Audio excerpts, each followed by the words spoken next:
Hello to you, my fellow Dark Ones. How are you guys doing today? How's life? If you guys remember, last episode we did manage to get plutonium from Mechanism, and today we want some polonium. Today is going to be a relatively busy day, and I'm very sorry for that. We have so many stupid things to do, so let's get started. In order to get polonium, we need a solar neutron activator, and that requires a single sheet of HDPE. And guess what? We don't have it. So moss in this mod pack, as you can see, and it does give you 4 biofuel. Inside the crusher, obviously. That biofuel has to go inside a PRC like so. And yeah, the quantum entangler filter for hydrogen is messed up. Water went inside. I was wondering why the hell do I have water? Well, the water went into a trash. Now we should get hydrogen. Sorry for the boo. Biofuel, hydrogen and water gives us substrate as well as some ethylene. A rotary condensator is going to convert it into liquid ethylene. Yep. Perfect. That liquid ethylene goes into another PRC. This is getting fun. Using an entangled block, I'm going to put substrate inside a drawer, you know, just in case we get some extra, and then put it inside the second PRC. Lovely. And the second PRC needs oxygen. That's it. Right? And power, yes. And that, ladies and gentlemen, is HDPE pellets. Although we can be a bit more fancy and output the HDPE pellets inside an enrichment chamber, which converts it into the sheets. Cause I don't think you need the pellets. Probably not. Pigment mixer. No. Well, we take a bit. Just in case. So that's not really a ton of HDPE, but it will do. We don't need that much. Just for some solar neutron activators and the upgrades for Mecha Suit. By having HDPE pellets, we can have the solar neutron activator, and what that basically means is that we can get polonium. The pellets. It's a very garbage setup, but I just need a few stacks. I entangled the pressurized tube to an entangled block, we're feeding it some fluorite, and in return we're getting polonium. Cause I was running out of sides. I also added a lot more waste barrels, and I think for the moment this should be able to run for a while. Yeah, we have 43 polonium. Nice. You stay here and keep watch.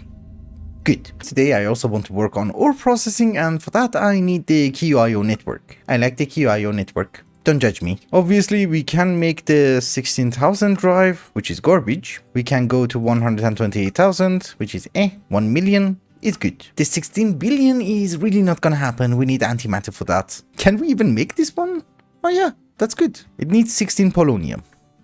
Really good, because I really want to be able to set up the ore processing inside another dimension, and entangled blocks don't really work across dimensions, is the thing. Also, with applied energistics, it might get laggy. A portable QIO dashboard requires 7 polonium pellets. Setting up a QIO network is going to be super easy. Here is the drive, the storage goes in, you know, the disk, and we simply just call it ores. We put it to lime. Why not? Obviously purple itself is reserved for me, only me. But we shall also have a dashboard, and we set it to the same frequency, and I have made a few importers. That comes to the netherite barrel, which is hooked up to our sieve, and how do we connect it? Yeah, we can do it from the bottom. So, frequency ores. And we have to set up some filters. For the moment we just want gold, iron and uranium. Lead would have been nice. We have lead, and that's it. That should go into our network. These 2 chunks were imported before I set the filter. I'm sorry. Also, if we want the QIO importer to work a bit faster, we can give it speed upgrades. I also made a portable dashboard. We set it to the same frequency. Yeah. We can see everything. In every dimension. Also, I have made another pocket dimension for ore processing, and here it is. Let me get some machines. I have a list. Ore quintupling with Mechanism starts with a chemical dissolution chamber and some sulfuric acid, meaning that fully upgraded, if we provide it with some ores, it's gonna give us the dirty iron slurry. It's gonna give us a bucket, right? That has to go inside a chemical washer, which does require water, so here's a sink, and that's decently fast. Good. This is called the clean iron slurry, and here I think we will run into a problem. We do need a chemical crystallizer which gives us 1 iron crystal per iteration, but we're going to do ore quintupling, so we need 5 of them. So let's order 5 of them and see how it goes. Lovely. What the? Okay. Cool. Slurries are gases, so I think something like this should work. I'm using ancient debris for scaffolding, I'm sorry. But yeah, we shall have the crystallizers like so. We shall provide them with all the upgrades, and that's decently fast. Yeah, I think we would be able to keep up. Because, you put one ore in and you get 5 as a result. So yeah, you need more crystallizers. Because you see, the chemical crystallizer doesn't actually have a factory. Anyways, the iron crystals in our case go inside the chemical injection chamber with some hydrogen chloride and we get iron shards. This one has a factory, so we're good. We just need the one. And of course, you guys probably know the rest. We need a purification chamber to get iron clumps with oxygen. Then we need a crush to get dirty iron dust. Enrichment to get the iron dust, and then we just need to cook it. And all of that mumbo jumbo translates to what you see in front of you. The stupid monstrosity. Don't know why I did that. So one of the teeny tiny boo-boos that I made is that I said you need 5 chemical crystallizers in order to handle 1 chemical washer. The answer is no, you need 10 of them. You see? I already have 2 rows of them. The problem is that now that you have 10 of these guys, the ultimate factories are not going to keep up, because they have 9 slots, and these are 10. As a result, my pressurized tube is getting full, but I guess it's fine. In this setup, I'm just processing iron, gold, and of course lead for the solar panels. The rest I don't really care, we just process them inside an unobtainium furnace, and that's it. Phytogenic insulators are going to be cheaper, and I think they consume way less power. What the hell? Everything I touch is like 7000 RF. What the hell? Yeah, these are 1,600 RF, but I have 10 of them, so that's 16,000. Power is gonna be messed up. So do I have power? I have garbage power. So I think we should do something about power. Most of my power comes from solar panels. I do have them on auto crafting. They are being made by the request terminal from Applied Energistics. So at this very moment, we have 5 ultimate solar panels. And guess what? We can also make 2 more. Well, maybe today 3 more. The problem with the solar panel is that it shouldn't rain and it shouldn't be nighttime. We do have the celestial manipulator from Draconic Evolutions, so fixing the nighttime is going to be super easy. We just need a dragon egg, or a few. For making it into daytime, we just need a daylight sensor or detector. We flip it so that it does detect the night, and we shall have a celestial manipulator. We come to configure redstone and we set it to sunrise. So whenever it receives a redstone signal, it's going to convert the time into day. If we give it some power. For detecting the rain, there is a sensor from Pneumatic Craft, but that does require plastic. But thankfully, there is a far better way from Botania. All we need to do is get a sunflower. Thankfully, they sell it. Good. We also get some mana string. And voila, we have the Teru Teru Buzu. So when it's raining, if you provide this guy with a sunflower, it's gonna make it into a sunny weather. Obviously, since there is Draconic Evolution, we don't need to provide it with sunflower. We just set it to clear skies. The manipulator. And that's it. So if it's nighttime, it will be day, and if it's raining, it will be sunny. We just have to wait for a second. Yeah, the sun is setting. Oh, it started. Okay. That worked. Yes, we skipped the night. Why would you skip 24 hours? I'm just saying. As for the rain, I think we just have to wait for a bit. See what happens. It does rain a lot. Also, let's get the other 2 solar panels. I need power. And yeah, it does seem we are back in business. 800,000 RF. Since we are back in business, I thought maybe we should do a teeny tiny bit of magic. We need some Gaia spirits and, well, I thought maybe we should get started. Come on. Be faster. Thank you. Also on the minimap, you might notice that I have added a very small expansion to our base, and that's where we're going to fight the Guardian of Gaia. We are wearing the Draconic armor, I'm having the Draconic weapons, but we do have a few beacons which give us buffs. We have strength, regen, resistance, and speed. Don't really know what resistance does. I don't have extra hearts. Who cares? What? Oh yes. Pylons. A fun fact of the day, I don't remember how to make pylons. Wait a minute. Who came up with this recipe? Oh. Okay. One of the things that I wanted to do today was to automate Botania.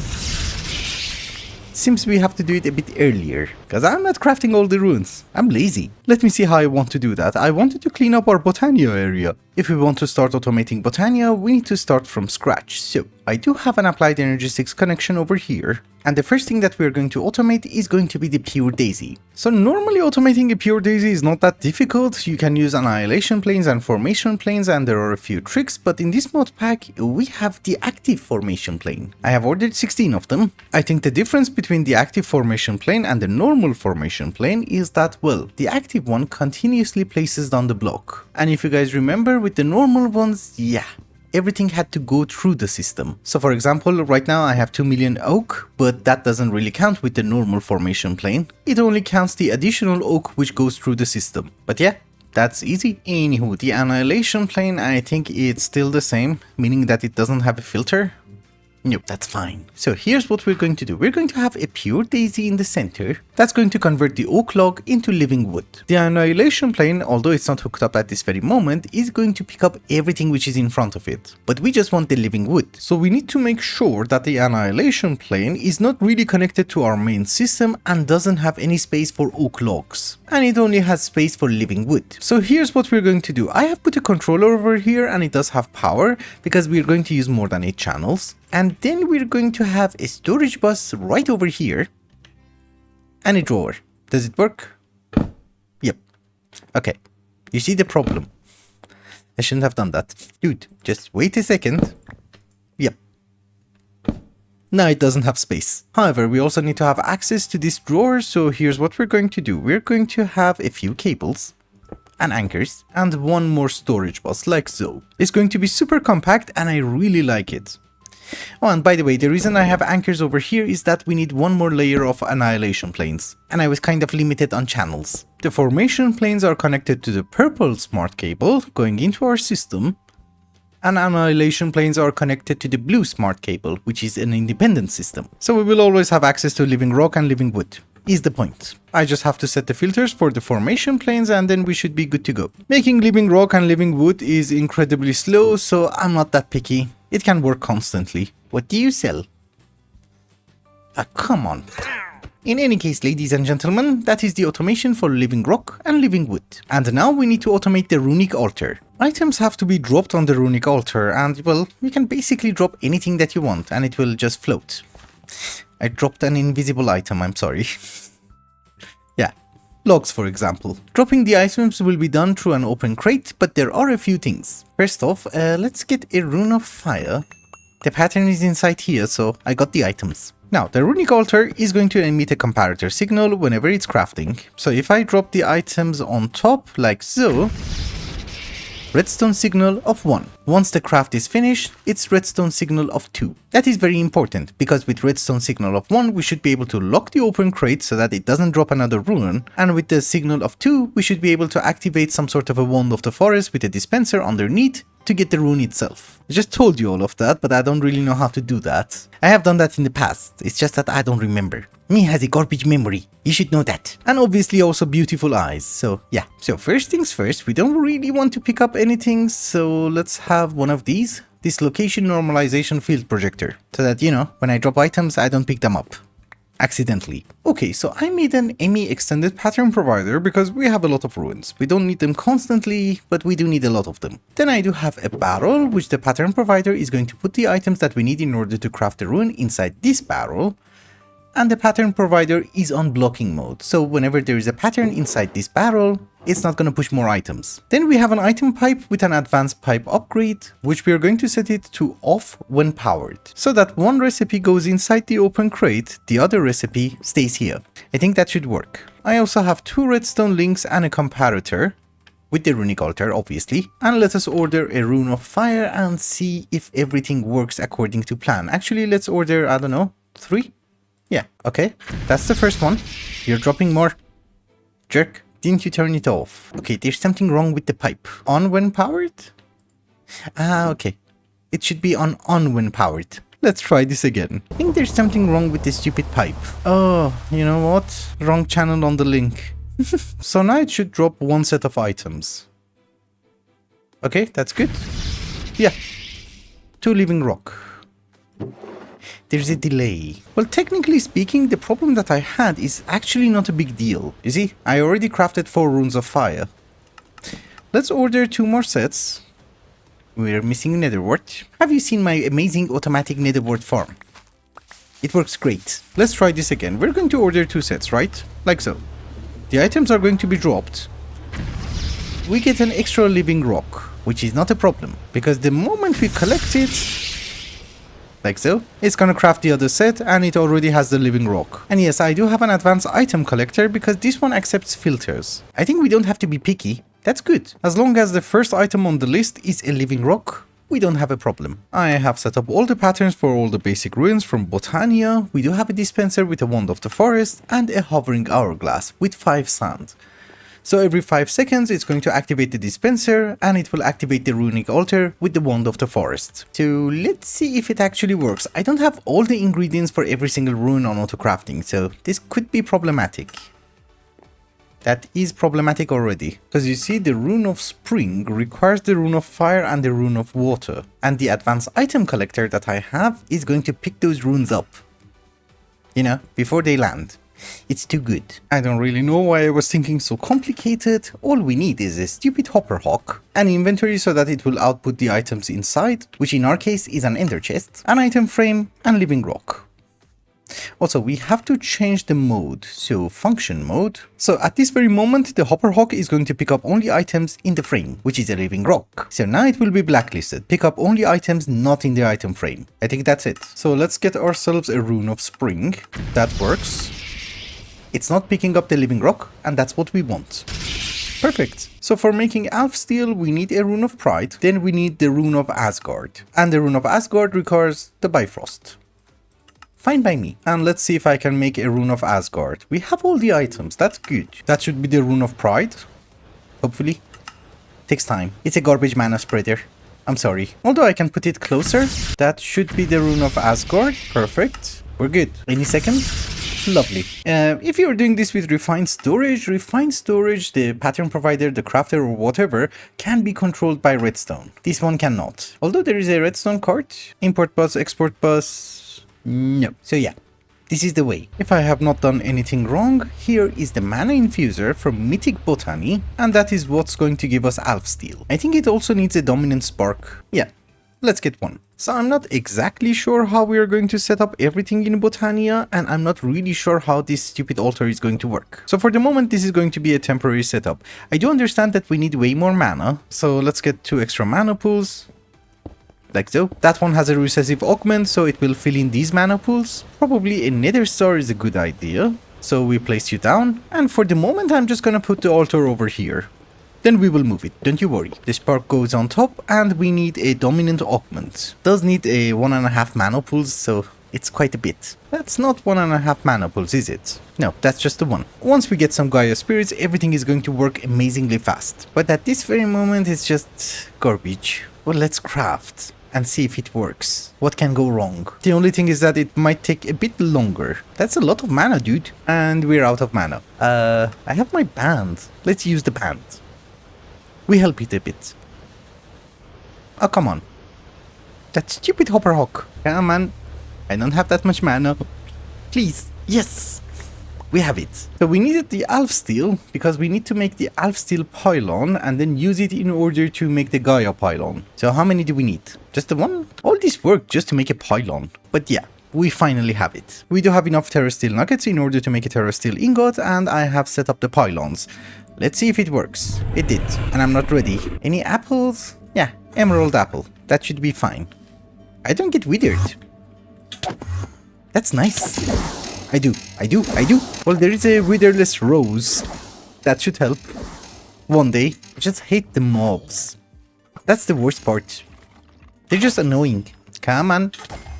You're dead. We have the Gaia spirits. Perfect. Another question is, can you make Terra Steel on top of the mana infuser? Oh yeah, you can. That's nice. I think we need more spirits, is the thing. I'll do this again. Don't you worry. Perfect. Now let us get some decent mana spreaders. There is an item from Mythic Botany called the Mana Collector. Needs a new rune. Okay. Oh my goodness. Well, it's called the Mana Collector and it's supposed to be a super fast mana spreader. That's it. But yeah, one of the things that you might notice is that it's a teeny tiny bit expensive. Scroll of Saturation. I don't have to eat food. Also, do you have any idea what's happening? I put the mana spreader over here and it's taking the mana from here, depositing it here, and then this one has a recessive augment, so it puts it back. I made an infinite loop. Now, obviously, we move it. I just made one Terra Steel, so can we have the rune? Yep, because I also had 6 nuggets in my crafting grid, so this should work. Oh, this one is slow. Give me back the lens. Lovely. The second this reaches 1/4, I think we're good. Yeah, we need one more Terra Steel. Come on. You can do that. Yeah.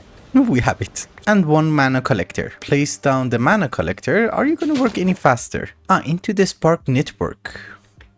So it needs a spark. And then you need a recessive augment on top. Yeah, it's working. It's just that the nether star finished. Yeah, this is way faster. Oh my goodness. Look how fast we're gaining mana. Although it does eat the nether star. I'm just saying. So if you guys know me by now, you know what's going to happen next. We want the Ring of Odin. I hate yellow hearts. I really do. So let me have a few fights and I'll meet you right back. I like the fight anyways. Especially when I don't die. Oh, and by the way, this is the Guardian of Gaia 2. He's supposed to be tough. This time, instead of opening each dice of fate, I collected them all. We have 6 of them. Are we gonna get the Ring of Odin? With my luck, I'm not sure. Oh, we got it. First one. We shall have extra hearts. We don't really care about the rest. Yep, I'm gonna get a lot of challenges. However, one of the perks of having a decent supply of mana and defeating the Gaia Guardian is that we can get a few gizmos. Good gizmos. It's just that it's not that amazing, I guess.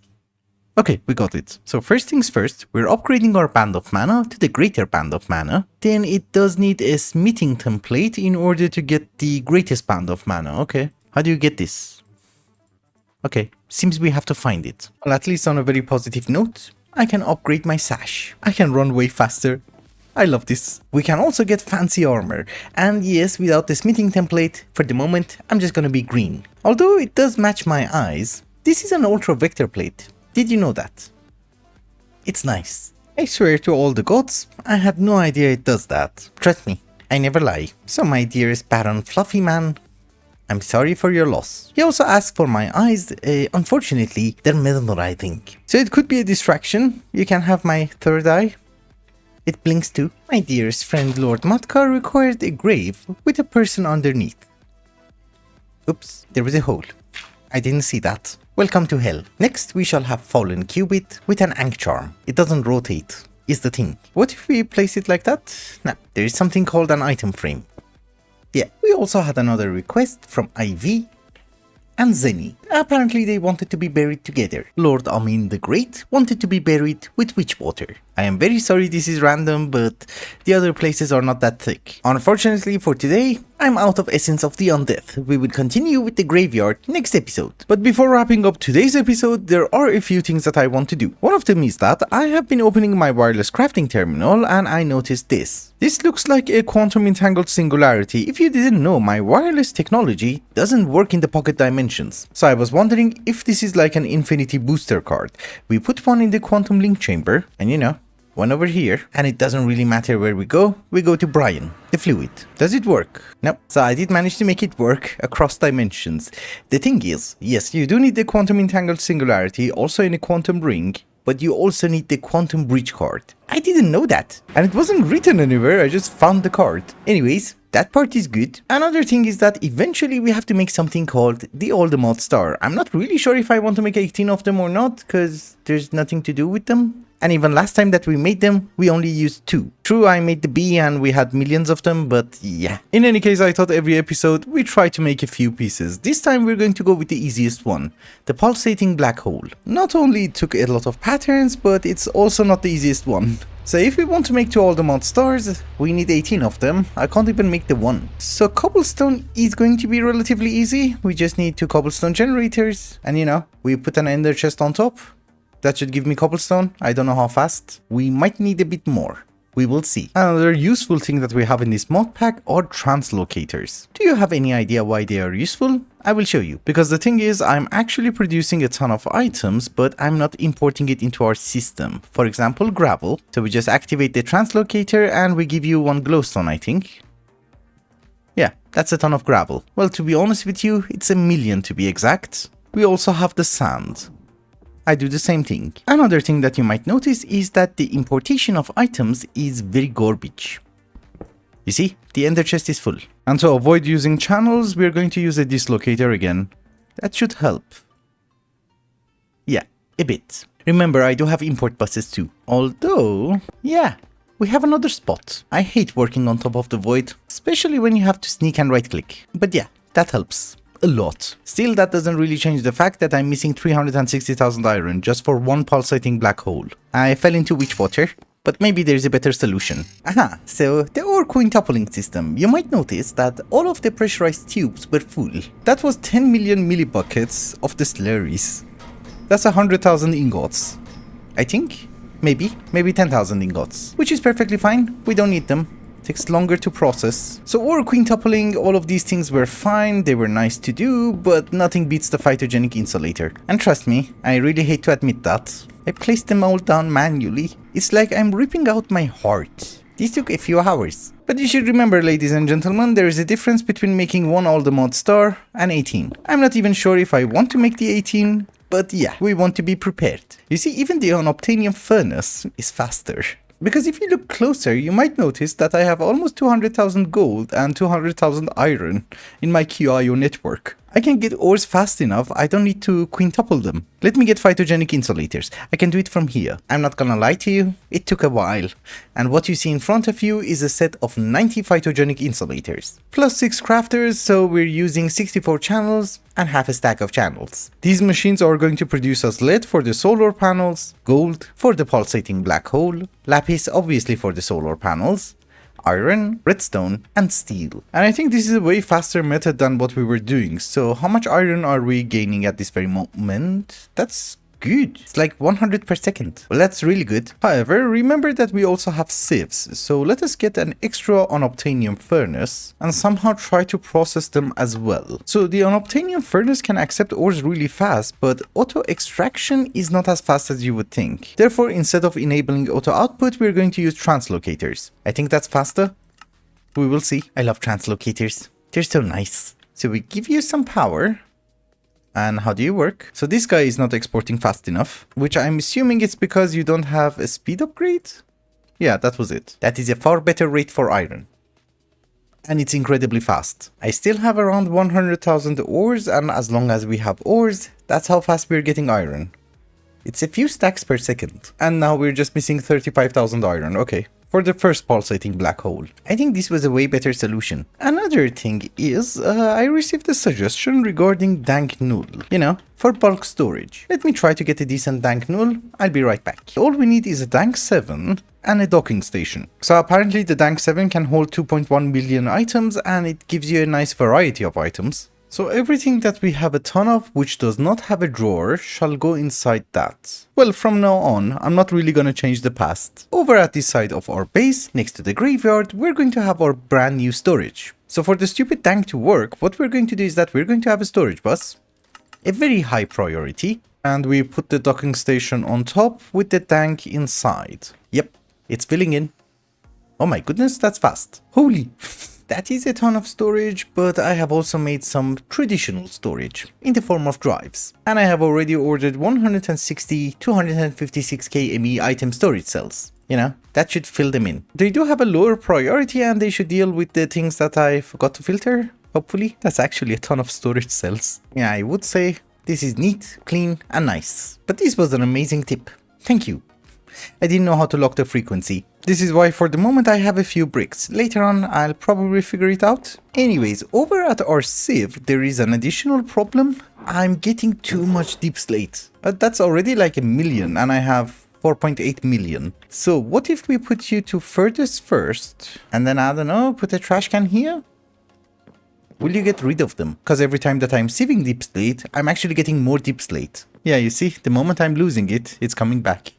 And this guy is always full. Anyways, now that we have done all of this, can I make a pulsating black hole? At least the one. Yes.